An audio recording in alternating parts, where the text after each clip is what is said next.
भारत का संविधान, ये हमारा पहला वीडियो है, पॉलिटी का पहला वीडियो है। हम आज भाग 1 देखेंगे, जो कि भाग 1 में 1 से लेकर 4 तक अनुच्छेद हैं। देखिए भाग 1 क्या है, एक तरह के पार्ट है, ये पार्ट है। अनुच्छेद क्या है, उसमें टॉपिक वाइज टॉपिक दिए रहे थे। जैसे हम आपको यहाँ पर बता दें कि यहाँ पे देखिए ये लिखा है ना, इतिहास। इतिहास यहाँ पर प्राचीन भारत, ये इसमें क्या है, पार्ट है। और इसके ये क्या है, टॉपिक। ये टॉपिक है 1 2 3 4 क्या है, टॉपिक दिए कि नहीं। इसी तरह से हमारे इसमें भाग कितना बनाया गया है, 22 बनाया गया है संविधान के बुक में। और उसमें जो टॉपिकें बनाई गई हैं, टोटल 395 टॉपिक बनाई गई हैं। और एक भाग में हम 1 से लेकर 4 तक टॉपिक जो दिया है उसको स्टडी करेंगे। और हाँ, अगर आप भाग आगे जाएंगे तो इसमें ज्यादा भी हो सकते हैं, 1 से लेकर 35 तक हो सकते हैं, 1 से लेकर 20, 1 से लेकर 25 या 5 से लेकर 20 ऐसे हो सकते हैं ना। इसमें अनुसूचियां कितनी है, 12 है। आइए हम अनुच्छेद 1 देखते हैं क्या कहता है। संघ एवं उसका राज्य क्षेत्र, द यूनियन इट्स टेरिटरी। देखिए इसमें क्या है, भारत राज्यों का एक संघ है। भारत राज्यों का एक संघ है। ये हमारा जो भारत है एक राज्यों का संघ है। संघ यानी क्या, यहाँ पे यूनियन है। यूनियन है। यूनियन का मतलब ये है कि भारत में जितने भी राज्य वो कभी अलग नहीं हो सकते, कभी भी। वो जम्मू कश्मीर आप ले लीजिए, जैसे जम्मू कश्मीर के लोग को सोच रहे थे कि हम एक जम्मू कश्मीर का एक अलग देश बनाएंगे। जम्मू कश्मीर वाले ये कहते थे कि ना हम पाकिस्तान में जाएंगे ना हम भारत में जाएंगे, हम अपना एक अलग देश बनाएंगे। लेकिन भारत के संविधान में ये लिखा था कि जो जम्मू कश्मीर है वो भारत का ही एक राज्य है। जम्मू कश्मीर भारत का ही राज्य है। 26 जनवरी सन 1950 उसको घोषित कर दिया गया था, 26 जनवरी सन 1950 को, कि जम्मू कश्मीर भारत का ही एक राज्य है। लेकिन जम्मू कश्मीर के जो सरकार थे, वहां के जो लोग थे, वो ये कह रहे थे कि हम जम्मू कश्मीर को एक अलग देश बनाएंगे, न हम पाकिस्तान में रहेंगे न हम भारत में रहेंगे। इसलिए जम्मू कश्मीर का अपना अलग एक झंडा भी था, अपना अलग एक संविधान भी था। लेकिन जब सन 2019 में मोदी जी आए बीजेपी, तो वो सब एक कर दिए, यानी कि अब उनको क्या, स्टेट बना दिए, केंद्र शासित प्रदेश बना दिए। जम्मू कश्मीर एक केंद्र शासित प्रदेश अब बन गया है। उसको अब राज्य भी नहीं बनाए, केंद्र शासित प्रदेश बना दिए।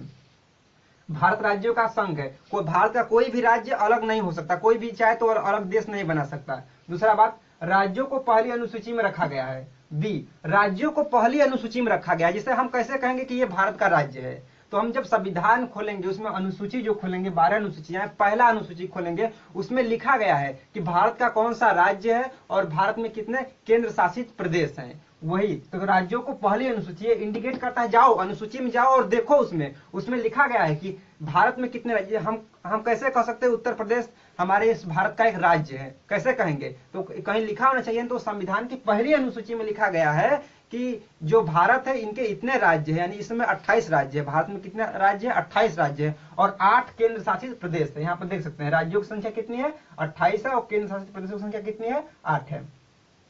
दूसरा बात, भारत में 3 प्रकार के क्षेत्र पाए जाते हैं। भारत में कई प्रकार के क्षेत्र पाए जाते हैं, 3 प्रकार के क्षेत्र पाए जाते हैं। पहला राज्य जो बड़े बड़े राज्य है उसको राज्य की दर्जा दे गया है। जो बड़े, जैसे उत्तर प्रदेश हो गया, बिहार हो गया, तमिलनाडु हो गया, ये सब बड़े बड़े वो क्या है, राज्य के। और जो उससे छोटे हैं, जो क्या है, राज्य से क्या है छोटे छोटे आते हैं, उसे केंद्र शासित प्रदेश कर दिए गए हैं। जैसे कि वर्तमान में हमारे देश में 8 केंद्र शासित प्रदेश है, जो कि जम्मू कश्मीर भी एक केंद्र शासित प्रदेश सन 2019 में बन गया।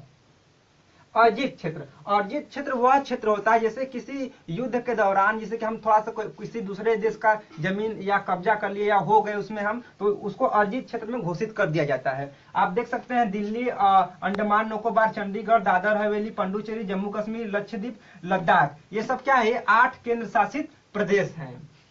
आपको हम ये बताना भूल गए कि 26 जनवरी सन 1950 से पूरे भारत में हमारा ये संविधान लागू हुआ था, जम्मू कश्मीर को छोड़कर। आप एक बात और यहाँ पर ध्यान दीजिएगा कि हमारा ये जो संघ है, क्या है, संघ यानी यूनियन है। देखिए इसमें 3 प्रकार के पाया जाता है संघ। एक परिसंघ होता है, एक संघ, और ये भी एक संघ है। परिसंघ कॉन्फेडरेशन इसे कहते हैं, इसे फेडरम कहते हैं, इसे यूनियन कहते हैं। तो हमारा जो भारत है यूनियन है, क्या है, यूनियन है। ये कभी अलग नहीं हो सकता, इसके जो राज्य है कभी भी अलग नहीं हो सकते हैं। लेकिन जो ये संघ है, फेडरम है, ये समझौता करके अलग हो सकते हैं। अगर जैसे कि अमेरिका कई देशों, कई गुलाम देश थे, वो मिलकर एक देश बना है अमेरिका, तो उसमें समझौता करके हर मतलब कि देश चाहे कोई भी राज्य चाहे तो अलग हो सकता है।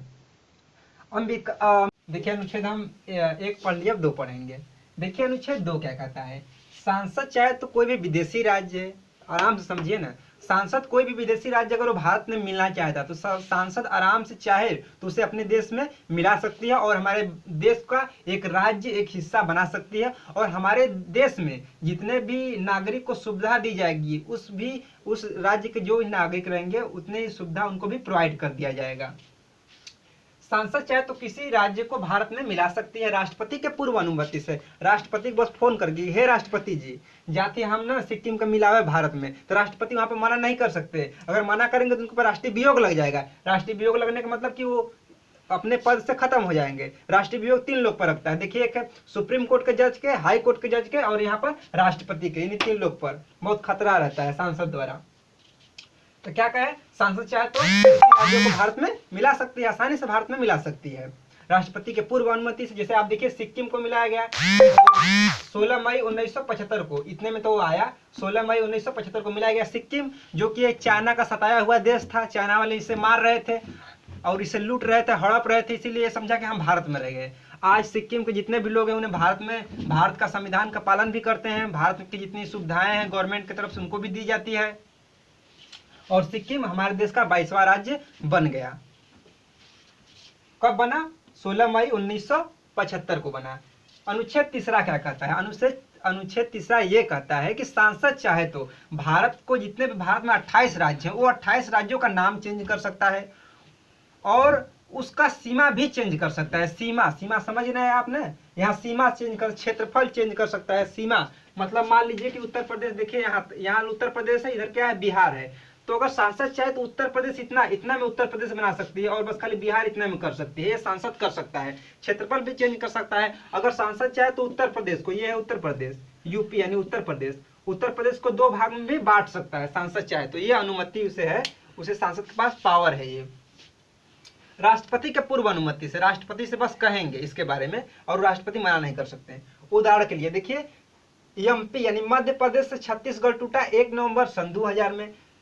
उत्तर प्रदेश यानी यूपी से उत्तराखंड टूटा 9 नवंबर सन 2000 में। बिहार से झारखंड टूटा 5 नवंबर सन 2000 में। ये सांसद द्वारा बड़े बड़े जो राज्य थे उनको तोड़ दिया गया है। ऐसे तो यूपी भी अब बहुत बड़ा राज्य बन गया है, जिसकी वजह से यहाँ पर विकास नहीं हो पा रहा है। इसे भी तोड़ना चाहिए। आप देख सकते हैं, देखिए अनुच्छेद चौथा हम देखने वाले हैं। 1, 2, 3 बताइए, चौथा देख लीजिए। अनुच्छेद 2 तथा 3 के संशोधन को 368 के बाहर रखा गया है। ये क्या बात है? देखिए, अनुच्छेद अगर हम 2, 3 अगर हम कुछ संशोधन कर रहे हैं, अनुच्छेद 2 या 3 में हम कुछ संशोधन कर रहे हैं तो उसके लिए हमें जो पहली अनुसूची है उसमें भी चेंज करना होगा। अगर हम किसी राज्य का नाम चेंज कर रहे हैं या कोई राज्य हम ऐड कर रहे हैं या कोई राज्य हम तोड़ रहे हैं तो भाई जो हमारा अनुसूची उसका भी चेंज करना होगा ना। अनुसूची में हमारे ये लिखा गया है कि ये भारत में कौन कौन से राज्य है, किसकी कितना सीमा है, किसका कितना क्षेत्रफल है, यह अनुसूची पहला में लिखा गया है और भारत में कितने राज्य हैं। तो अब हम अनुच्छेद 2 और 3 के तहत मान लीजिए 2 के तहत हम कोई राज्य भारत में जोड़ रहे हैं तो अनुसूचियां भी चेंज करना होगा ना।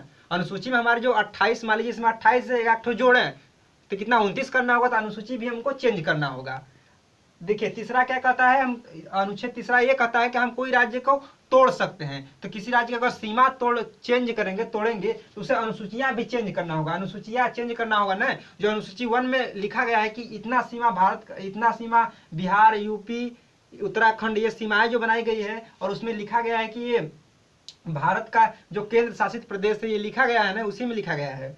तो उसको भी हमें चेंज करना होगा। जैसे आप मान लीजिए यहाँ पर जब सन 2019 में जम्मू कश्मीर का जो मामला था वो सॉल्व हुआ 370 हटाकर, तो जो पहली अनुसूचियां उसमें भी चेंज किया गया, क्योंकि जो जम्मू कश्मीर था वो पहली अनुसूचित में पहले वो राज्य में कर दिया गया था, लेकिन अब उसे केंद्र शासित प्रदेश में डाल गया। तो वहाँ पर अनुसूची चेंज हुआ ना, उसे राज्य में से उठाकर कहाँ डाल दिए, केंद्र शासित प्रदेश में डाल दिए। जो कि पहले केंद्र शासित प्रदेश 7 थे, अब 8 हो गए हैं।